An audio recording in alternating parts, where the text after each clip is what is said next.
Assalamualaikum and hello YouTube. My name is Nur Muhammad from Aimimo, and yes, we are back with another state of the watch collection. So this time around I'm gonna be reviewing you know what, let's just adjust the light here. So sorry about that. Alright, so yeah, it's a bit dimmer. Alright, so basically I'm going to be reviewing my AliExpress watches, but none of these watches are St. Martin's because I have a specific video, SOTC video for St. Martin brand, because I have quite a lot of them. And yep, let's quickly take a look at the watches that I have on the inside the watch box here. Right, so not the watch box, the lights box. Right, so first up is my first ever Chinese watches. Then this one I've got somewhere in 2019, or is it 2020? I just can't remember.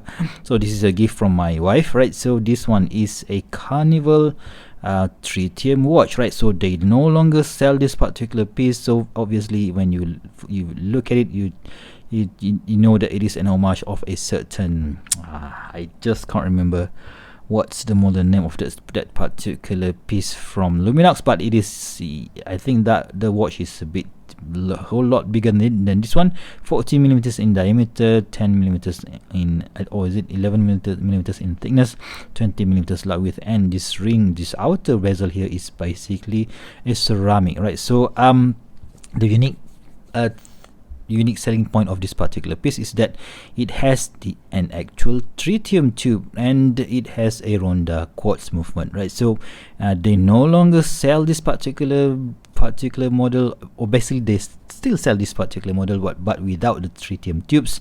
I reckon that it must be, you know, much more expensive to produce dials with tritium tubes. So I think I've bought this for, I think my wife bought this for me at I think around $70. Now they are selling for around $50, but still missing, they no longer has any of these tritium tubes. Right, so that 40 millimeters for a field style watch is basically a good size in my opinion. So my wrist is 6.75 inch or 17 centimeters in circumference. I put it on this blue shark rally silicone strap, which for me looks cool. What do you guys think? And yep, it looks cool because it has that what we call this carbon fiber style light. Right, so yeah, that is watch number one. Next up is a Heimdallr. So I've had a few Heimdallr before, so I think this is my third one. So this is an homage of, you know what it is, right? So the Sea Master something something. So but this time around, this one is using a titanium case. Right, so this is my only titanium dive watch. Right, so and I just love the look of this. I can't call this white dial. I think it's more of a very light silver dial. Right, so, and of course this is my first ever Omega Seamaster style homage watch. Right, so, and I using this bezel is quite I don't know guys, I just don't like the feel of the bezel, and of course the lightness of the bezel is also an issue, but still a cool looking watch in my opinion. And this is the only watch that the only dive watch that I can wear if I want to go jogging. Right, so, alright, that's a bit of coffee there, and it is using a Seiko NH35 movement, and the lume is not as good as a dive watch should be. Right, so, and there is also an issue of the crown. So yeah, that is one of the biggest issue that I have with this particular piece.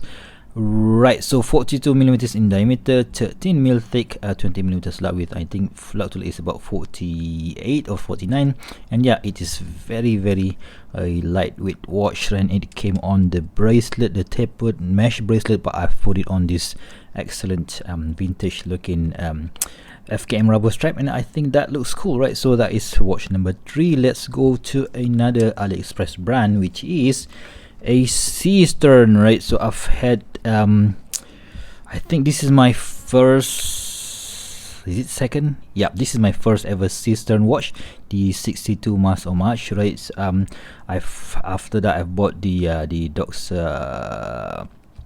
300T, that's a sub 300T homage, and another Seestern will later will you know, I will review that one later. And but yeah, still 37 millimeters in diameter.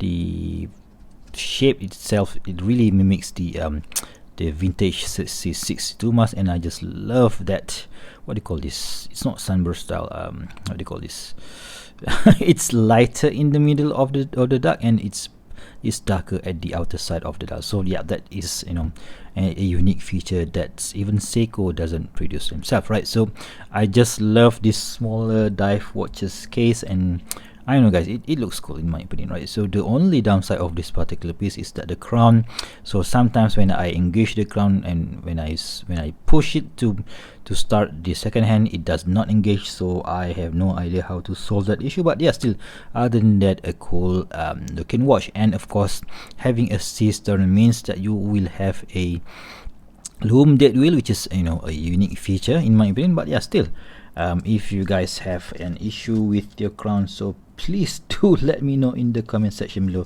on how you manage to solve that issue with Seestern themselves, right? So yeah, cool looking strap, cool looking watch, and just a nice size for me anyhow nowadays, because I just don't like bigger watches these days, right? So watch number 4 is sponsored content watch, right? So basically what this brand did was sent me the watch for me to review, and initially I didn't think that I would prefer or like it, but when I start to wear it, I was like, oh wow, this is really comfortable. So normally I will not go for this integrated style bracelet watches, and of course I will not go for this butterfly style clasp, because there's no micro adjustment here, there's even no half links here. But when I put it on, when I size it, it just works, right? So you guys know what this thing is, an homage of a Patek Nautilus or something like that, but I can't remember.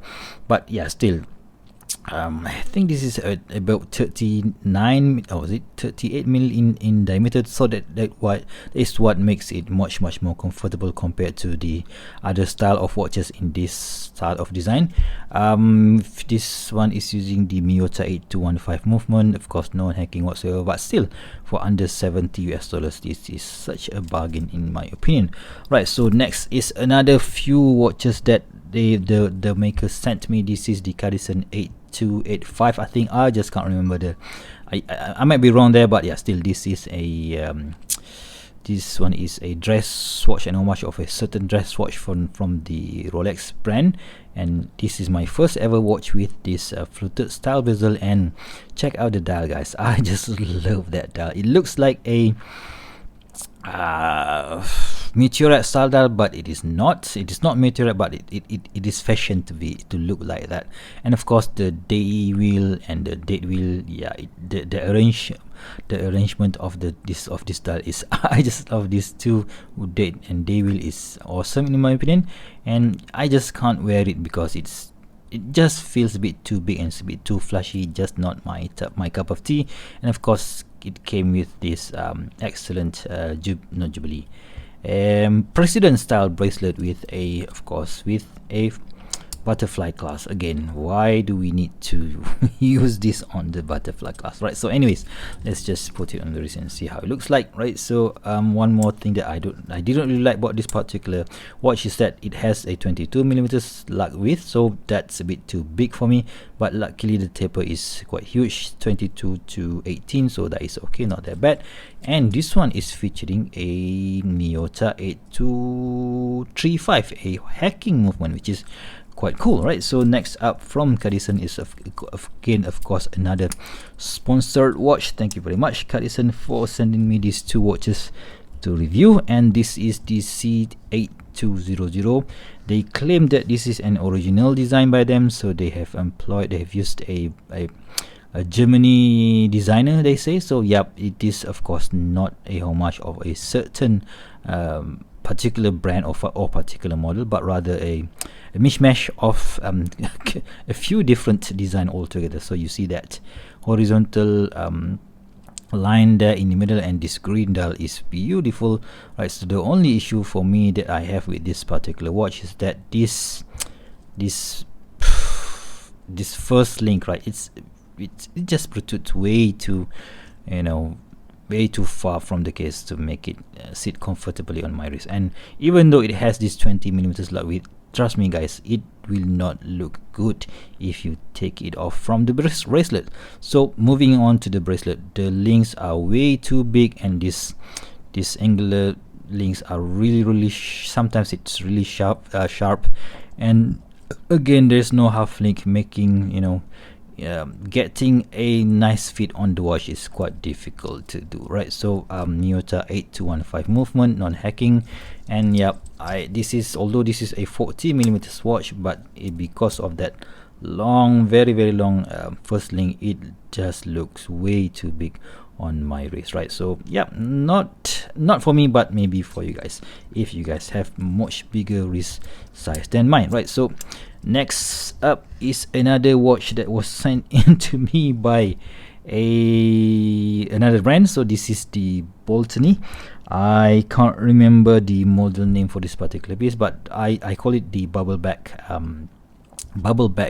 quartz watch, because yeah, it is using this bubble back style case here, which for me looks really nice. I just wish that they sent me the mechanical version, if they do, or automatic version, because if they do, I would have worn this a whole lot more, because I'm just not clicking with the quartz movement. Anyway, so 36mm in diameter, quite a tall chunky case for a small watch. I think the thickness is about 13mm and lug width of 18mm, but and of course that cream color dial looks nice, right? So I might be getting the mechanical or an automatic version of this exact watch. I don't know. Let's just see what's in store for this 2023, right? So next up is a watch that I bought using my own money. So this is the AddiesDive AD2113. So of course, and in one look at it, you will know that this is not much of a certain to the Black Bay 41, but this one is actually in 39mm. So even Tudor themselves never produced a 39mm version of this particular piece, and I know, guys, it looks cool, right? So it's a bit tall at 13mm, but the real star of the show of this particular watch is basically the bracelet, which I forgot to put on. But yeah, check out my full review of this particular piece. The bracelet adjustment system is really awesome. A very nice idea, right? So inside it beats the Seiko NH38 movement, right? So that is cool, and I've put it on this, for this video I've put it on this, what do you call this, this is a strap that is used by some of the smart watches, right? So I think it looks cool. What do you guys think? And yep, 39mm still looks a bit too big for me, because nowadays I prefer for these daily watches, I prefer 36 or 37mm, right? So this is another cool watch from AddiesDive, right? So next up is a pilot's watch from the Ironwatch. So this is my first ever encounter with the brand, the Pilot, so the Ironwatch. So I just don't like the Ironwatch brand name, so that is why when they came out with this sterile version of the watch, I kind of I have to go and jump on it. And I know, guys, recently I just realized that there are a few resemblance of the new released Hamilton Murph, right? So I might be wrong there, but on this one, that although the dial looks a bit plain, but check out the bracelet, guys. It looks really cool, right? So again, this is using that very annoying butterfly clasp, and resizing the bracelet is a bit of a pain in the arse, to be completely honest with you, but still cool looking watch in my opinion if you get it on the bracelet, right? So 38mm in diameter, thickness of about 12mm, and 20mm lug width, and it is using a hacking Miyota 8215. So you know what, it's okay, not that bad, but I just don't really like the Miyota, guys, right? So yeah, and next up is another sponsored content, right? So this is the first ever Pagani design that they have sent in to me for free for me to review, and this is the PD1751, I think. So 37mm in diameter, quite a tall case, is tall, and of course that that double dome box sapphire crystal. It is basically a sapphire sandwich, which is for less than $100. It's quite quite amazing that they can offer that particular set of features, right? So of course this is using an homage or a certain to the Ranger. So I have another to the Ranger homage, but we will see that in the St. Martin review. But still, if you don't want to spend $200 or $300 on that watch for less than $100, yep, this is definitely a bargain. It's just that the loom is not that good, right? So anyway, let's just quickly put it on wrist, and yeah, 36 or 37 millimeters for me is just nice for a daily watch, and I just love this thing, right? So anyway, so let's move on. Right, so we have my first ever Cronos. So this one, I've got this particular piece on a trade. So I trade my St. Martin SN004G2, I think, so for this Cronos sub homage. So for me, the Cronos is as of now the best sub homage yet, because the build quality is awesome. And then this ratcheting, right? So this ratcheting system, it's really easy to use. I think one of the best on the Ali market, right? Ali market itself, right? So 14 millimeters in diameter, 48 millimeters lug to lug, and 20 millimeters lug width, tapering down to 16 millimeters, paired up with this excellent clasp. You know, for less than $200, I can't see how they can improve this thing. But yeah, still we shall see, right? So, and of course strong loom as well, right? So next up is the Seestern 600T, a watch that I've just completed the full review. Of course, this is in an homage of the certain Doxa 600T, but this one is only have 200 meters of water resistance, right? So ceramic bezel insert, matte blue dial, and the styling is almost the same as the real thing, but the thickness has been reduced to 13.5. The original watch, I think, is about 14.5 or 15 millimeters, but that is necessary because that particular watch has a 600 meters of water resistance. This one is 200 meters, but yeah, still awesome looking watch. And the bracelet basically mimics the Doxa as well, right? So this is how it looks on my 6.75 or 17 centimeters circumference wrist. So it looks cool in my opinion if you like this kind of style. But the last but and not least is the most affordable AliExpress watch ever. So this is the Steeldive SD1970. I've got it for about less than $60 on the last Black Friday sale, and for that money you can't go wrong with this thing. So bulletproof movement, guys. So Seiko NH35 movement, ceramic bezel insert, strong loom on the indices, and the styling of the Captain Willard. I just, you know what, for $60, come on, I can buy this 10 of these and give them away, right? So yeah. Anyway, so let's just quickly charge the watches here and see how the loom performs, right? Alright guys, so are you guys ready to see which one has the best loom? See, 3, 2, 1, and boom. Alright, so you know what, let's just go for the Tritium watch, which of course you're not going to be seeing it. This is quite difficult, but trust me, this thing glows all night long with that blue color on the hour and minute hands, right? So you can see there, and an orange at the 12 o'clock. This one looks nice all day long. You don't really have to charge it. But that's next is the Heimdallr Sea Ghost, right? So this is the you know, it's not really looking good because of the hands you see there. So it doesn't really have that much of loom power there, because it's kind of thin application on the hands there. So a bit disappointed with Heimdallr there. And the Seestern, right? So you have that dead wheel loom as well, which is cool. This is the Seestern 62 mass. And the Aimimo design, surprise, it still performs really well for a non-dive watch, right? So, and next up is this Cadisen, which is of course much more, you know, it I know guys, why the heck, how come the newcomer has much better loom compared to the the Cadisen 8200, right? So next up is this what do you call this one? AddiesDive AD2113. Is it 1200? I don't remember. So this is the Black Bay 39 homage.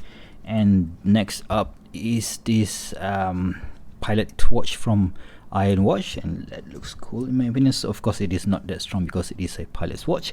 And next up is, you know, Pagani design. Of course, Pagani design, the Achilles heels of any Pagani design is the loom. They are not that strong. And next is the Seestern 600T and excellent Supi. Oh sorry, this one is the Cronos, excellent BGW9 loom there. And the Seestern 600T, which also has BGW9 loom, but I'm not really sure which one stays much longer, right? So I haven't been able to compare that. But the most the most affordable watch here is that has the best or the strongest loom, and for that, for the money, 60 bucks, you know what, you really can't go wrong with an AddiesDive, right? So let's just switch the watch back on, and right, so let's see what do you guys think of this, you know, this selection of watches that I have here. So I think surprisingly the this one, right? So the Steeldive, it's, you know, the king of loom and king of budget AliExpress watch in my opinion. So I just can't think of any other watch on AliExpress that can beat the that particular watch. So if you guys know, please do give me a suggestion, right? So if you guys like this video, please give me a big thumbs up, and if you want to see more future video reviews such as this one, please go ahead and subscribe to my channel. Until next time, I'll see you soon. Stay safe and bye bye.